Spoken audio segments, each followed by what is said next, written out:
தமிழ் பேசும் அனைவருக்கும் வணக்கம். தமிழகத்தோட நிதிச்சூழல்ல ஒரு பெரிய அலைகளையே ஏற்படுத்த போற சில முக்கியமான அறிவிப்புகளை பத்தி அலசுற இன்றைய விரிவான பார்வைக்கு உங்களை வரவேற்கிறோம். நகைக்கடன் தள்ளுபடியிலிருந்து சம்பள உயர்வு வரைக்கும் வரப்போற நாட்கள்ல உங்க ஒவ்வொருத்தரோட நிதி நிலைமையும் நேரடியா பாதிக்கக்கூடிய 3 பெரிய மாற்றங்களை பத்தி நாம இன்னைக்கு ஆழமா பார்க்க போறோம். தமிழ்நாட்டுல மறுபடியும் நகைக்கடன் தள்ளுபடி அறிவிக்கப்படுமா? அரசு ஊழியர்கள் மற்றும் ஓய்வூதியதாரர்களுக்கு எதிர்பார்க்கப்படுற சம்பள உயர்வு எப்போ கிடைக்கும்? கோடிக்கணக்கான ஊழியர்களோட PF பணத்தை எடுக்கிற முறையில என்னென்ன புது மாற்றங்கள் வரப்போகுது? இந்த முக்கியமான கேள்விகளுக்கான விரிவான பதில்களை வாங்க ஒன்னொன்னா பார்க்கலாம். சரி, நம்மளோட முதல் பகுதிக்குள்ள போகலாம்.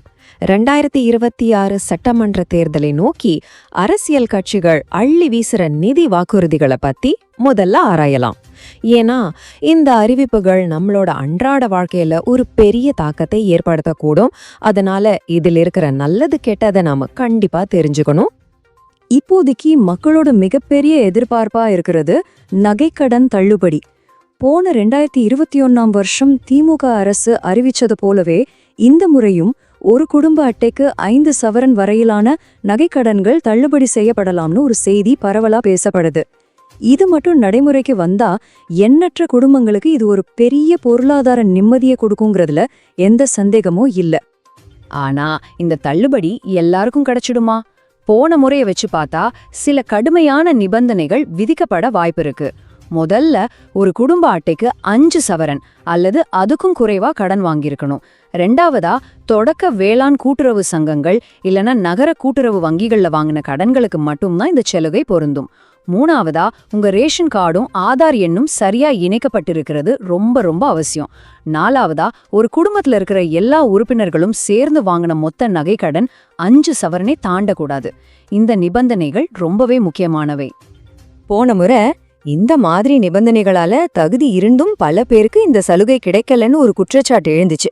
அதனால இந்த முறை எந்தவித நிபந்தனைகளும் இல்லாம கூட்டுறவு வங்கிகள்னு மட்டும் இல்லாம எல்லா வங்கிகளிலும் வாங்கின நகைக்கடன்களையும் தள்ளுபடி செய்யணும் அப்படிங்கிறது மக்களோட ஒரு முக்கிய கோரிக்கையா இருக்கு. நகைக்கடன் தள்ளுபடி ஒரு பக்கம் இருக்கட்டும், மத்த நிதி வாக்குறுதிகளும் அனல் பறக்குது. இந்த ஒப்பீடு அட்டவணையா கொஞ்சம் பாருங்க. முக்கிய கட்சிகளோட வாக்குறுதிகள்ல சில ஒற்றுமைகளும் இருக்கு, சில முக்கிய வேறுபாடுகளும் தெரியுது. திமுக பெண்களுக்கு 8000 மதிப்புள்ள கூப்பன்கள்னு சொல்லுது. அதிமுகவோ 10,000 வரைக்கும் உதவித்தொகையை பத்தி விவாதிக்குது. 2 கட்சிகளுமே மீனவர்களுக்கு 12,000 உதவித்தொகையை அறிவிக்க, தமிழக வெற்றி கழகமோ பெண்களுக்கு மாசம் 2,500 மற்றும் வேலையில்லாத பட்டதாரிகளுக்கு மாசம் 4,000னு முற்றிலும் ஒரு புது கோணத்துல வாக்குறுதிகளை முன் வச்சிருக்காங்க. இந்த சூழல்ல தான் தமிழக வெற்றி கழகத்தோட தலைவர் திரு விஜய் திமுக மற்றும் அதிமுகவோட தேர்தல் அறிக்கைகள் கிட்டத்தட்ட ஒரே மாதிரி இருக்கிறதா ஒரு விமர்சனத்தை முன்வச்சிருக்கார். இவர்கள் 2 பேரும் வேறு வேறு இல்ல, ஒரே குட்டையின் முட்டைன்னு அவர் சொன்னது அரசியல் களத்துல ஒரு புது விவாதத்தை ஏற்படுத்தியிருக்கு. அடுத்ததா நம்மளோட 2வது முக்கிய செய்திக்கு போகலாம். லட்சக்கணக்கான மத்திய மற்றும் மாநில அரசு ஊழியர்களும் ஓய்வூதியதாரர்களும் ரொம்ப ஆவலோட எதிர்பார்த்துட்டு இருக்கிற 8வது ஊதிய குழு பற்றிய முக்கியமான தகவல்களை இப்போ விரிவா பார்க்கலாம். இது அவங்களோட சம்பளம் மற்றும் ஓய்வூதியத்துல ஒரு திருப்பு முனையாக அமையக்கூடும். ஊதிய குழுவோட பரிந்துரைகளை பத்தி பாக்குறதுக்கு முன்னாடி 2 முக்கியமான வார்த்தைகளை நாம தெளிவா புரிஞ்சுக்கணும். முதல்ல அகவிலைப்படி, அதாவது டியர்னஸ் அலவுன்ஸ், சுருக்கமா DA. இது வேலையில இருக்கிற ஊழியர்களுக்கு விலைவாசி உயர்வை, அதாவது பணவீக்கத்தை ஈடுகட்ட கொடுக்கப்படுறது. 2வது அகவிலை நிவாரணம், அதாவது டியர்னஸ் ரிலீஃப், சுருக்கமா DR. இது ஓய்வூதியதாரர்களுக்கு பணவீக்கத்தோட தாக்கத்தை குறைக்க கொடுக்கப்படுறது. பேர் தான் வேற வேற, ஆனா 2ஓட நோக்கமும் ஒண்ணுதான். சமீபத்துல உச்சநீதிமன்றம் இது சம்பந்தமா ஒரு மிக முக்கியமான தீர்ப்பு வழங்கியிருக்கு. வேலையில இருக்கிற ஊழியர்களுக்கு கொடுக்கப்படுற அகவிலைப்படி சதவீதத்துக்கும் ஓய்வூதியதாரர்களுக்கு கொடுக்கப்படுற அகவிலை நிவாரண சதவீதத்துக்கும் நடுவுல பாகுபாடு காட்டக்கூடாதுன்னு திட்டவட்டமா சொல்லியிருக்கு. பணவீக்கத்தை சமாளிக்கிறது தான் 2ஓட நோக்கம்னுங்கும் போது இந்த சதவீதங்கள்ல வித்தியாசம் காட்டுறது இந்திய அரசியலமைப்போட சமத்துவ உரிமைக்கு எதிரானதுன்னு நீதிமன்றம் தெளிவா உத்தரவு போட்டிருக்கு. சரி, இந்த 8வது ஊதிய குழுவோட செயல்பாடுகளுக்கான கால அட்டவணை என்ன? ஜனவரி 2025ல குழு அமைக்கப்பட்டு மார்ச் மற்றும் ஏப்ரல் 2026ல தொழிலாளர் சங்கங்கள் உட்பட பல தரப்பினரோட கலந்தாலோசிப்பாங்க. கடைசியா இதோட பரிந்துரைகள் ஜனவரி 1, 2026லிருந்து அமலுக்கு வரும்னு எதிர்பார்க்கப்படுது.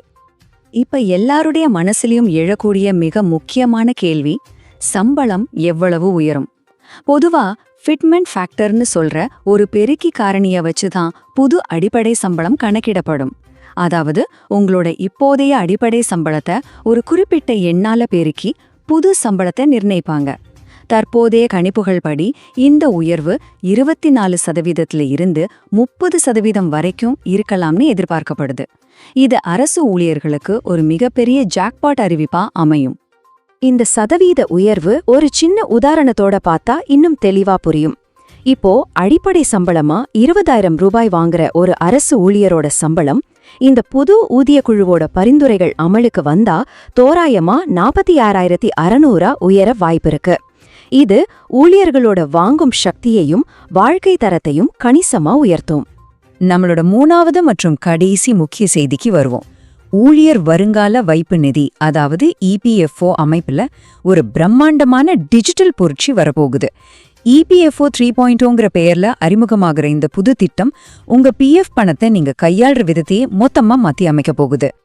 இந்த EPFO 3.0 திட்டத்துக்கு கீழே வரப்போற 5 முக்கியமான மாற்றங்கள் ஏதோ. முதல்ல, சேவைகள் முழுமையா டிஜிட்டல் ஆகி வங்கி சேவைகளுக்கு இணையான வேகத்துல உங்க PF பணத்தை எடுக்கலாம். ரெண்டாவதா, கூகுள் பே, பேடிஎம் மாதிரியான UPI செயலிகள் மூலமாவே நேரடியா பணத்தை பெற வசதி வருது. மூணாவதா, அவசர தேவைகளுக்கு பணம் எடுக்க பிரத்யேகமான ATM கார்டுகள் வரப்போகுது. நாலாவதா, பணம் எடுக்கிறதுக்கான 13 விதமான காரணங்கள் இனிமே கல்வி, வீடு மற்றும் வேலையின்மைன்னு 3 முக்கிய பிரிவுகளா சுருக்கப்பட்டிருக்கு. கடைசியா, நீங்க வேலை மாறும்போது உங்க PF கணக்கு எந்த தடையும் இல்லாம தானாவே புது கம்பெனிக்கு மாறிடும். இந்த புது திட்டத்துல ரொம்பவே முக்கியமான அம்சம் இதுதான். உங்க மொத்த PF இருப்புல இருந்து 75% வரைக்கும் உங்க அவசர தேவைகளுக்காக எடுத்துக்க அனுமதிக்கப்படுவீங்க. மீதி இருக்கிற 25% தொகை உங்க ஓய்வூதிய பாதுகாப்புக்காக கணக்குல தொடர்ந்து இருக்கும். இது உங்களோட உடனடி தேவையையும் எதிர்கால பாதுகாப்பையும் ரொம்ப சரியா சமன்படுத்துது. இதுக்கு முன்னாடி வரைக்கும் PF பணத்தை எடுக்கணும்னா உங்க நிறுவனத்தோட டிஜிட்டல் கையெழுத்தோ இல்ல அனுமதியோ கட்டாயமா தேவைப்பட்டுச்சு. ஆனா இந்த புது மாற்றத்தின்படி பெரும்பாலான பண பரிவர்த்தனைகளுக்கு இனிமே கம்பெனியோட அனுமதி தேவைப்படாது. இதனால ஊழியர்களுக்கு முழு அதிகாரம் கிடைக்கிறதோட தேவையில்லாத காலதாமதமும் தவிர்க்கப்படும். இதுவரை நம்ம பார்த்த தேர்தல் வாக்குறுதிகள், ஊதியக்குழு பரிந்துரைகள் மற்றும் PF மாற்றங்கள்னு இதை எல்லாமே உங்க பண விஷயத்துல நேரடியா ஒரு தாக்கத்தை ஏற்படுத்த போகுது. இதோட சுருக்கத்தையும் நீங்க கவனத்துல வச்சுக்க வேண்டிய முக்கியமான விஷயங்களையும் இப்போ தொகுத்து பார்க்கலாம். சுருக்கமா சொல்லணும்னா, தேர்தல் வாக்குறுதிகள் நிறைவேறினா குடும்பங்களுக்கு கூடுதல் நிதி உதவி கிடைக்க வாய்ப்பிருக்கு. அரச ஊழியர்கள் மற்றும் ஓய்வூதியதாரர்களுக்கு ஒரு கணிசமான சம்பள உயர்வு காத்துக்கிட்டு இருக்கு.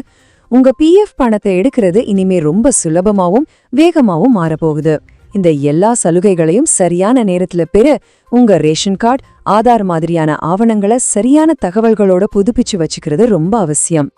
இவ்ளோ வாக்குறுதிகள் மற்றும் திட்டங்கள் அறிவிக்கப்படுற நிலையில இது எல்லாம் வெறும் அறிவிப்புகளா நின்னுடாம உண்மையான பலன்கள் தகுதியான மக்களை சரியான நேரத்துல போய் சேர்றத எப்படி உறுதி செய்யறது? இது நம்ம எல்லாரும் சிந்திக்க வேண்டிய ஒரு முக்கியமான கேள்வி. இந்த மாதிரி ration card updates, government scheme news எல்லாம் தெரிஞ்சுக்க மறக்காம சப்ஸ்கிரைப் பண்ணி வச்சுக்கோங்க. இந்த வீடியோ பத்தி நீங்க என்ன நினைக்கிறீங்கன்னு கமெண்ட்ல சொல்லுங்க. இதை உங்க ஃப்ரெண்ட்ஸ் அண்ட் ஃபேமிலிக்கும் ஷேர் பண்ணுங்க. வீடியோ பிடிச்சிருந்தா லைக் பண்ணுங்க. தமிழ் பேசும் அனைவருக்கும் நன்றி.